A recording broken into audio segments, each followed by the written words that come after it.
Hello friends. स्वागत है आपका अकाउंटिंग अड्डा यूट्यूब चैनल पर। आज हम next unit depreciation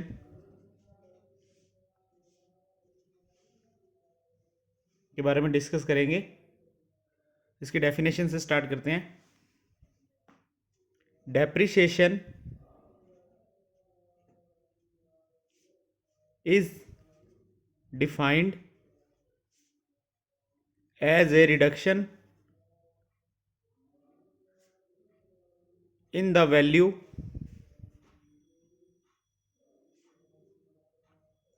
of as assets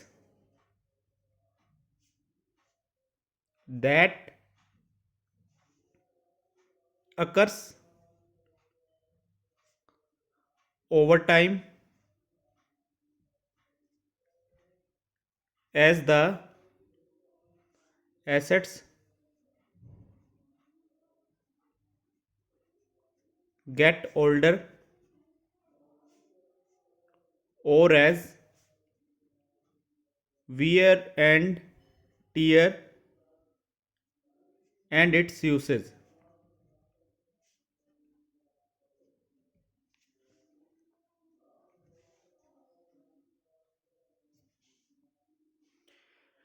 किसी भी एसेट्स की मूल्य में होने वाली कमी को डेप्रिसिएशन कहते हैं। नॉर्मल लैंग्वेज में समझे तो किसी भी एसेट्स को अपने परचेज करते हैं, फिर उसका यूज़ करते हैं अपने 2 या 3 साल तक, फिर अब जब अपने उसे मार्केट में बेचने जाते हैं तो उसके मूल्य में कमी होती है। जिस परचेज प्राइस पे हमने उसे खरीदा होता है वो परचेज प्राइस नहीं मिलता, उससे कम ही अपने को अगर उसको सेल करेंगे तो मिलेगा अपने को। वो जो मूल्य के अंदर जो कमी हो रही है उसी वैल्यू को ही क्या बोला जा रहा है? डेप्रिसिएशन बोला जा रहा है। वो कमी किन किन वजह से आ सकती है? या तो वो एसेट्स है वो पुरानी हो चुकी है,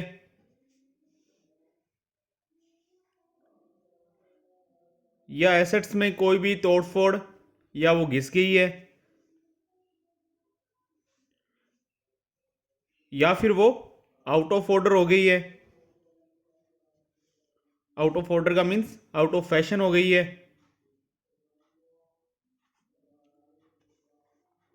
या फिर टेक्नोलॉजी चेंज हो गई है।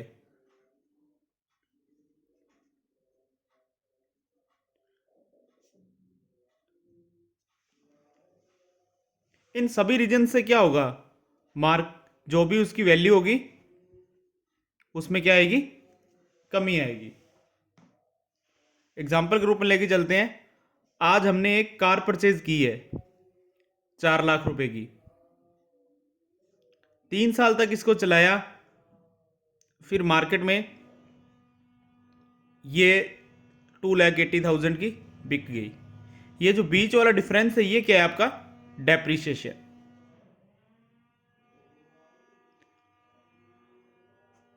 किसी भी एसेट्स के मूल्य में होने वाली कमी, वो कमी चाहे किसी भी वजह से हो, को डेप्रिसिएशन कहते हैं। और ये आपका क्या रहता है? फर्म का एक्सपेंसेस रहता है।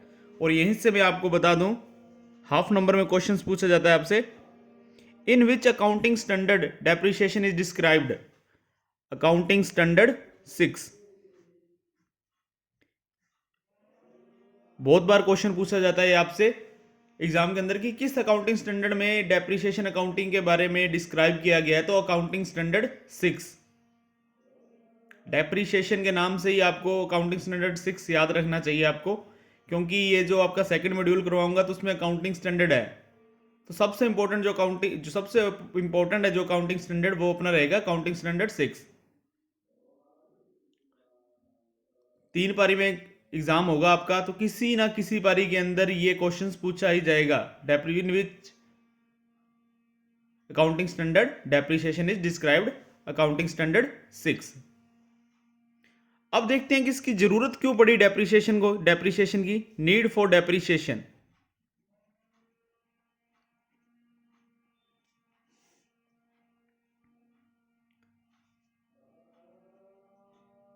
To know the correct profit.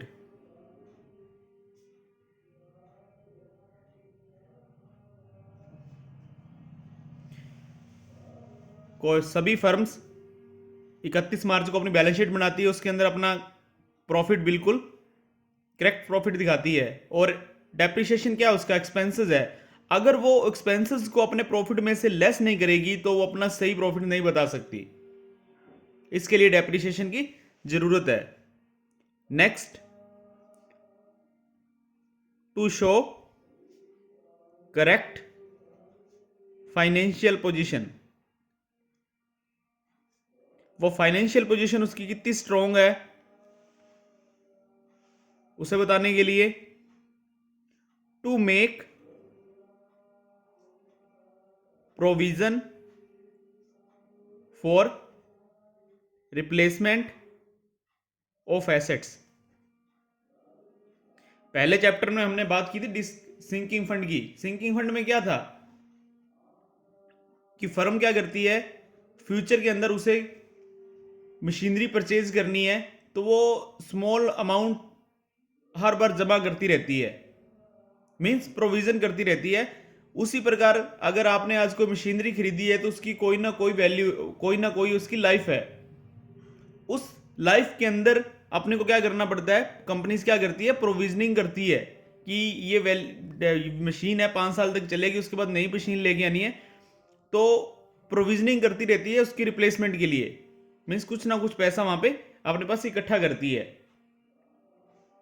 फिर देखते हैं अपने इसके फैक्टर, कौन कौन से फैक्टर है। एक तो मशीन की क्या हो गई, कॉस्ट ऑफ एसेट्स,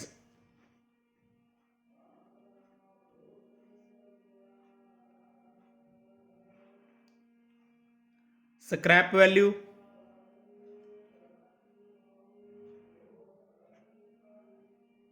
या रेजिडुअल वैल्यू,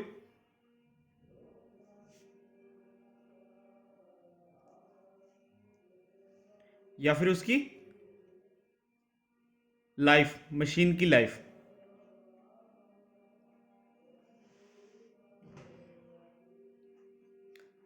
स्क्रैप वैल्यू समझते हो, आज कोई गाड़ी 4 लाख में खरीदी है तो कंपनी ने आपको बोल दिया कि आप अगर इसे 5 साल बाद भी हमारे पास बेचोगे तो हम इसे 20,000 30,000 में रख लेंगे अपने पास। तो डेट्स उस वैल्यू को क्या बोलते हैं, स्क्रैप वैल्यू। फिर नेक्स्ट देखते हैं अपने, जहां से न्यूमेरिकल पार्ट आएगा इसका, methods of depreciation. First method note करते हैं हम इसका, SLM, straight line method.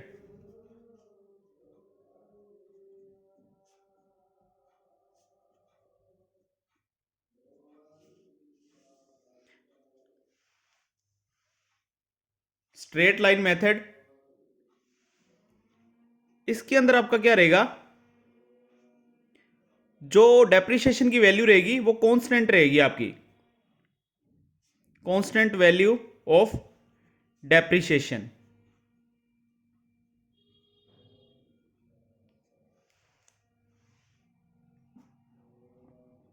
Constant value of depreciation ये कहां यूज किया जाता है, जिन फर्म्स में प्रॉफिट हर साल एक जैसा हो रहा है, वो हर साल अपनी परफॉर्मेंस एक जैसी चल रही है, वहां पे स्ट्रेट लाइन मेथड का यूज किया जाता है। इसका फार्मूला क्या रहेगा आपका, SLM, अपने को फार्मूला नोट करना है, यहां से फार्मूले पे क्वेश्चन आएगा अपना। कॉस्ट, मशीनरी की जितनी भी कॉस्ट होगी, प्लस इंस्टॉलेशन चार्ज, जितने भी उसको स्टार्ट करने में इंस्टॉलेशन चार्जेस लगेंगे उसे भी ऐड करना है, minus scrap value divide by number of years, उसकी एस्टिमेटेड लाइफ।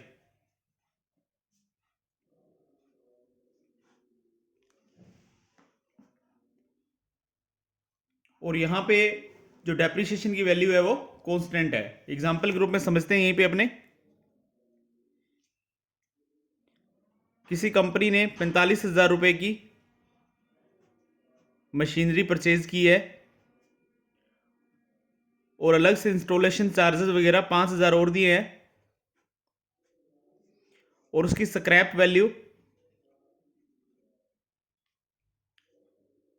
10,000 है।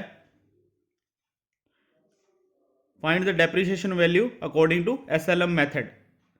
तो अपने क्या करेंगे, पहले देखेंगे उसकी कॉस्ट। कॉस्ट के अंदर क्या चीज़ ऐड रहेगी, कॉस्ट प्लस इंस्टॉलेशन चार्जेस। जो भी कंपनी ने उस मशीन को परचेज करने में लगाया है, जो भी खर्चा लगाया होगा, उसे कंपनी की, उसे मशीनरी की कॉस्ट में ऐड किया जाएगा। इस तरह से क्वेश्चन को घुमा के दे सकता है वो।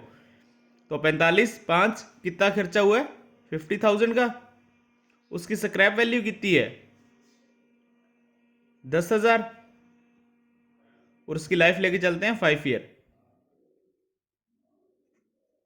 Divide by 5। तो आंसर रहेगा अपना 8,000। पहली बात तो ये चीज़ नहीं दी होगी इंस्टॉलेशन चार्ज। अगर किसी भी तरह का चार्ज दे रखा है तो उसे ऐड किया जाएगा। तो हर साल कितना डेप्रिसिएशन होगा, पहले साल के एंड में भी 8,000, दूसरे साल के एंड में भी 8,000, तीसरे साल के एंड में भी 8,000। तो यहां से पता लगता है कि यहां पे डेप्रिसिएशन की वैल्यू क्या है, कांस्टेंट है। अब इस मेथड की एडवांटेज क्या है, एडवांटेज में क्या है इस मेथड में, ये मेथड सिंपल है। एक बार अपने को वैल्यू निकालनी है, उसके बाद वैल्यू निकालने की कोई ज़रूरत नहीं है, क्योंकि वैल्यू यहाँ पे क्या है, कांस्टेंट है। जितना पहले साल डेप्रिशिएट कर रहा है उतना ही नेक्स्ट ईयर डेप्रिशिएट कर रहा है। और इसके डिसएडवांटेज देखें अपने, तो डिसएडवांटेज में एक चीज़ नोट करो, जब भी कोई मशीनरी नई लेके आ रहे हो तो उस पे जो भी अलग से खर्चा लगेगा, उसकी रिपेयर करवाने पे खर्चा लगेगा, वो स्टार्टिंग में कम होता है। जैसे जैसे मशीनरी पुरानी होती है उस पे क्या रहते हैं, ये रिपेयर के ऑयल के चार्जेस, जितने भी अलग से चार्जेस हैं वो ज़्यादा रहते हैं। तो मीन्स डेप्रिसिएशन की वैल्यू स्टार्टिंग में कम रहती है और बाद में ज़्यादा रहती है। और ये मेथड अपने को क्या बताता है कि हर साल यहाँ पे डेप्रिसिएशन की वैल्यू कांस्टेंट समान रहेगी, एक जैसी रहेगी। तो ये इस मेथड का डिसएडवांटेज है। हाफ नंबर के क्वेश्चंस में पूछ लिया जाता है इसका डिसएडवांटेज, मतलब जैसे इन विच करेक्ट, आपको या तो ट्रू बताना है, फॉल्स बताना है, तो वहां पे फॉल्स चीज एक बता के इसके बारे में पूछ सकता है वहां पे। फिर नेक्स्ट चलते हैं अपने सेकंड मेथड पर, declining balance method.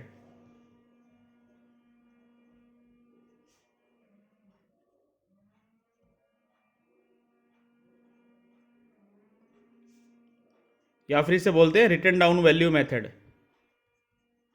Written down value,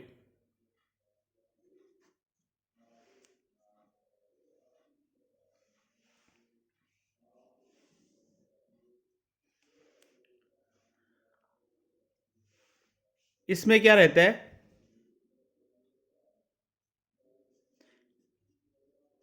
percentage rate applied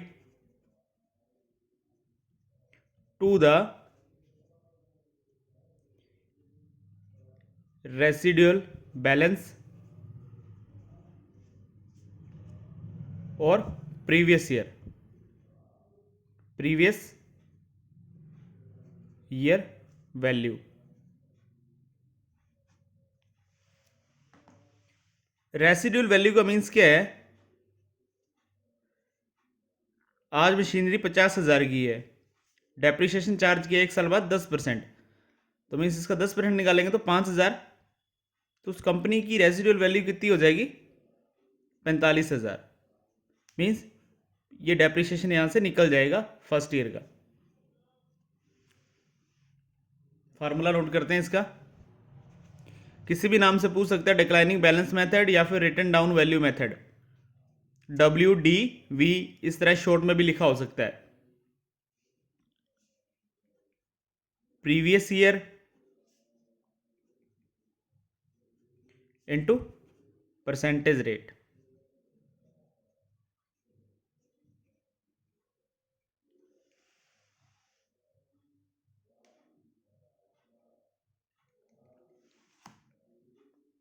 फिर नेक्स्ट इसके एडवांटेज देख लेते हैं।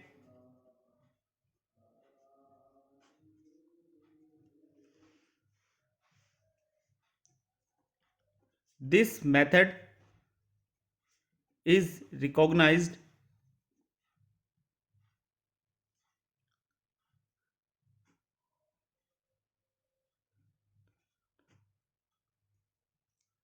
Income tax act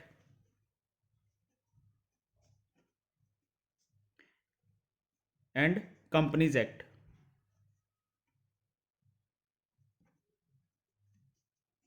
companies act, income tax act इसी मेथड के बारे में बताता है कि फर्म्स में यही मेथड यूज करना चाहिए। और इसका डिसएडवांटेज क्या रहेगा?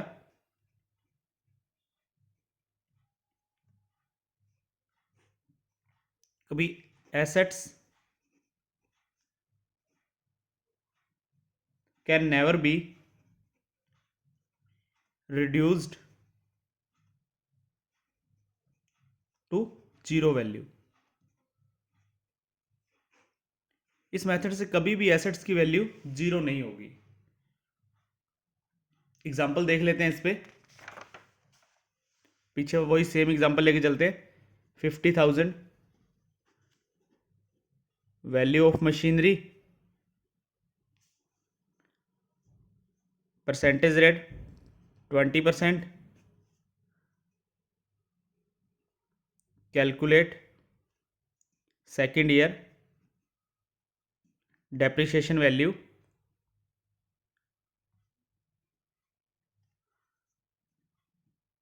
Second year according to WDB।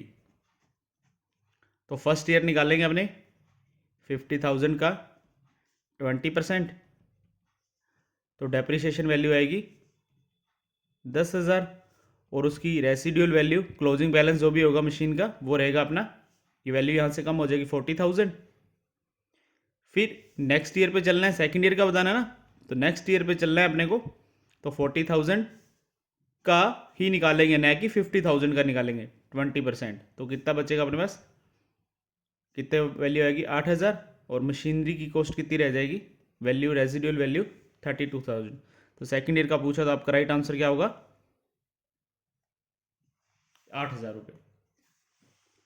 इस मेथड का एक ही डिसएडवांटेज है कि ये वैल्यू कभी भी जीरो नहीं होगी। तीसरे साल पे जाओगे तो 32,000 का 20% निकालोगे, उसका 20% निकालोगे 6400, उसे 32,000 में से कम करोगे, फिर नेक्स्ट वैल्यू का निकालोगे, तो वैल्यू कभी भी जीरो नहीं होगी। और क्वेश्चंस आपका इसी मेथड पे ही रहेगा लगभग। आपको एक टर्म्स और दे सकता है, double declining balance method.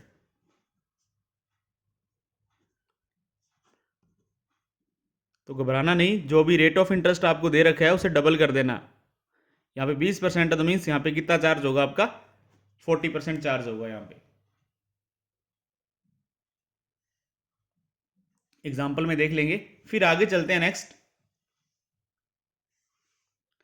Some of the years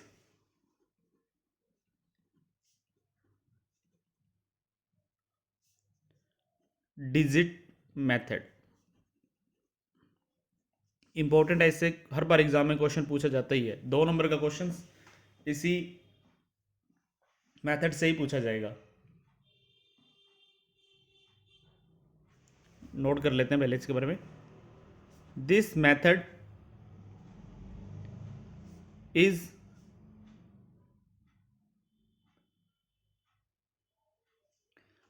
this is a method of calculating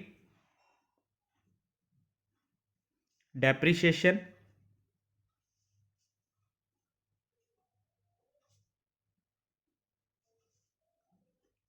of an assets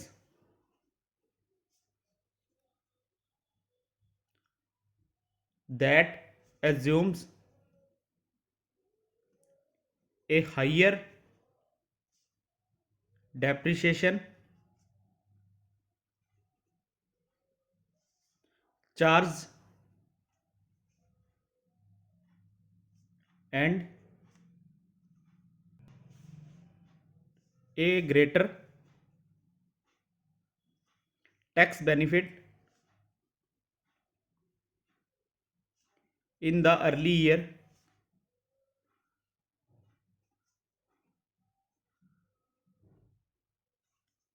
of an asset's life. ये मेथड बताता है कि जो स्टार्टिंग की फेज़ रहती है डेप्रिसिएशन की मशीनरी की लाइफ की, तो स्टार्टिंग में डेप्रिसिएशन की वैल्यू ज़्यादा रहती है, तो उस समय टैक्स बेनिफिट में भी ग्रेटर अपॉर्चुनिटी होती है। अब इसे किस तरह से सॉल्व करना है, अब इसको ध्यान से समझना है। यहाँ पे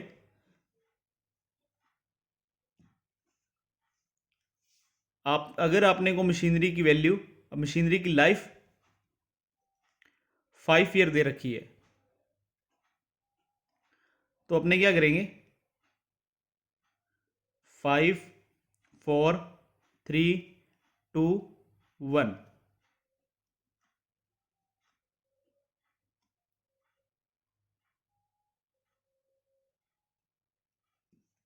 इन सभी का टोटल करेंगे तो कितना रहेगा, 5 और 4 9,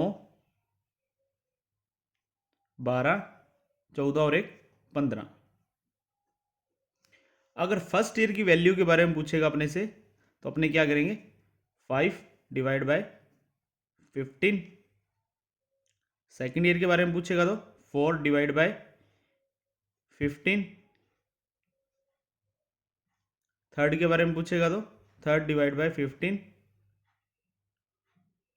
फोर्थ के बारे में पूछेगा तो 4 डिवाइड बाय 15। और लास्ट ईयर की पूछेगा 1 डिवाइड बाय 50। फर्स्ट ईयर के बारे में पूछेगा तो 1/15 नहीं लगाना,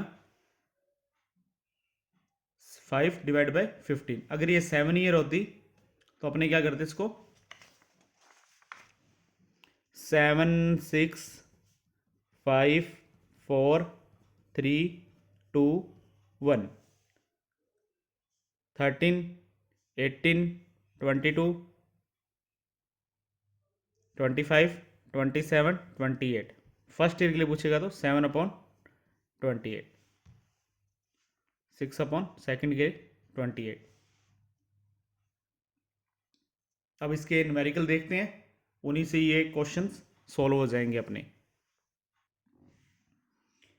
क्वेश्चंस है, ए machinery cost ₹80,000 with salvage value of 20,000 and life of third year. What is the amount of annual depreciation? Machinery की कॉस्ट अपने को 80,000 दे रखी है, स्क्रैप वैल्यू 20,000 दे रखी है, और उसकी लाइफ 3 ईयर्स दे रखी है, और एनुअल डेप्रिसिएशन निकालने के बारे में बोला गया है। किसी भी मेथड के बारे में नहीं बताया गया है, तो वहां पे याद रखना एसएलएम मेथड से ही क्वेश्चन सॉल्व होगा अपना।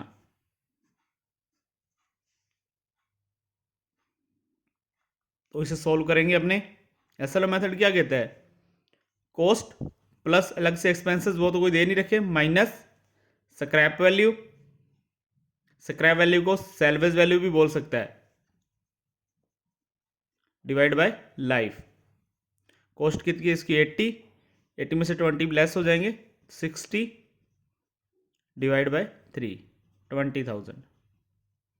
फर्स्ट ईयर में भी 20,000, सेकेंड ईयर में भी 20,000, थर्ड ईयर में भी 20,000। फिर नेक्स्ट क्वेश्चन देखते हैं अपने, ए machinery cost ₹2 lakh and it's life is 5 year. What is the amount of depreciation to be charged on this under double declining balance method in the first year?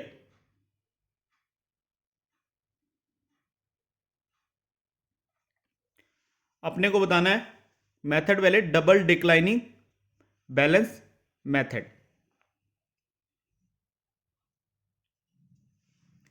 ठीक है, declining method का formula क्या था, previous year value into percentage. और यहां पे double declining दे रखा है। देखो एक चीज यहां पे नोट करना, अपने को यहां पे परसेंटेज तो दे नहीं रखी, तो परसेंटेज निकालने के लिए अपने क्या करेंगे, जो भी उसकी कॉस्ट है उसे मशीनरी की कॉस्ट है, एस्टिमेटेड लाइफ से डिवाइड कर देंगे। तो मीन्स कितना बचेगा अपने पास, 2 लाख डिवाइड बाय 5, तो अपना बचेगा यहाँ पे 40,000। तो मीन्स एक साल में डेप्रिसिएशन 40,000 है। 40,000 2 लाख का कितना परसेंट है, 20% है। तो मीन्स यहाँ पे डबल डिक्लाइनिंग बताना है अपने को। और what is the amount of depreciation to be charge on this under double declining balance method in the first year. तो डबल डिक्लाइनिंग है तो ये कितना हो जाएगा, 40% हो जाएगा। तो वैल्यू का 40% निकाल लेंगे, 2,40,000 डिवाइड बाय 100। तो राइट आंसर जो अपना रहेगा वो रहेगा 80,000।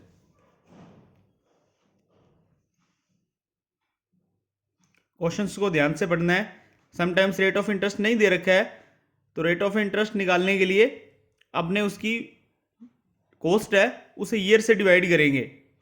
ईयर से डिवाइड करेंगे तो अपने को वैल्यू मिल जाएगी वहां पे कितना डेप्रिसिएशन कटा है। अगर ये रेट ऑफ इंटरेस्ट ही पूछ लिया अपने से किस वैल्यू से किस रेट पर कटा है, तो 40,000 चेक कर लो आप, 2 लाख का कितना परसेंट है, 20% है। ये डबल डिक्लाइनिंग के लिए बोला था, तो याद रखना डबल डिक्लाइनिंग ये चीज़ वर्ड है। यहाँ पे आंसर क्वेश्चन पे स्टूडेंट्स 40,000 पे क्लिक कर देते हैं, तो ये गलत आंसर है। डबल डिक्लाइनिंग है तो मीन्स उसे डबल कर देंगे। डबल निकाल लेंगे। अब सीधी सी बात ये चीज़ नोट ही कर लो, स्ट्रेट लाइन एसएलएम जो मेथड है वहां पे जो भी रेट ऑफ इंटरेस्ट निकलेगा उसको क्या करेंगे, अपने डबल करेंगे। एसएलएम मेथड यही तो बोल रहा था, cost minus salvage value. Salvage value यहाँ पे कोई दे नहीं रखी, cost divide by estimated life of years. तो यहाँ पे अपना आंसर जो भी बनेगा यहाँ पे उसे अपने क्या करेंगे, डबल कर देंगे। यहाँ पे 40,000 आया है तो वैल्यू को डबल करो, या परसेंटेज निकाल के परसेंटेज को डबल कर दो वहां पे। फिर नेक्स्ट क्वेश्चन देखते हैं। Original cost of a truck is 4 lakh. मैं एक बार दोबारा बता दूं आपको, क्वेश्चंस को आराम से पढ़ना है, क्वेश्चंस को जल्दबाजी में नहीं पढ़ना, ये चीज नोट कर लेना पहले आप। Original cost of a truck is 4 lakh and the rate of depreciation is 20%। Under the declining balance method what is the written down value of assets at the end of second year. 4 lakh value है उसकी, rate of interest 20% दे रखा है अपने को, और जो under the declining balance method से अपने को बताना है कि written down value of assets at the end of second year.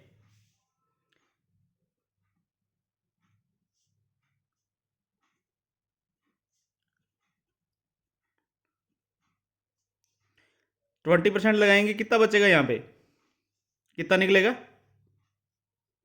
80,000। First year के एंड में कंपनी की वैल्यू की मशीनरी की वैल्यू कितनी बच जाएगी ट्रक की, 3,20,000। फिर 3,20,000 का 20% निकालेंगे तो आएगा 64,000। 64 को 3 20 से कम करेंगे, 20 इधर वाला निकल गया और 44 उधर, तो 2,56।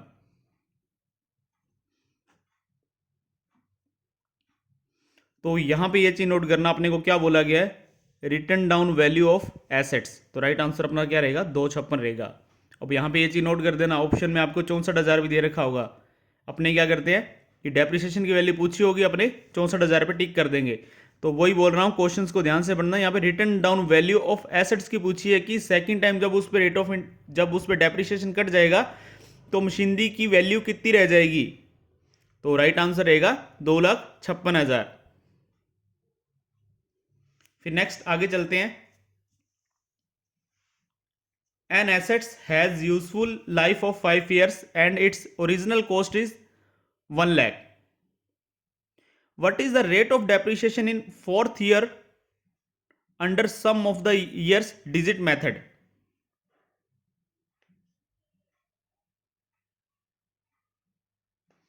लाइफ दे रखी उसकी 5 year,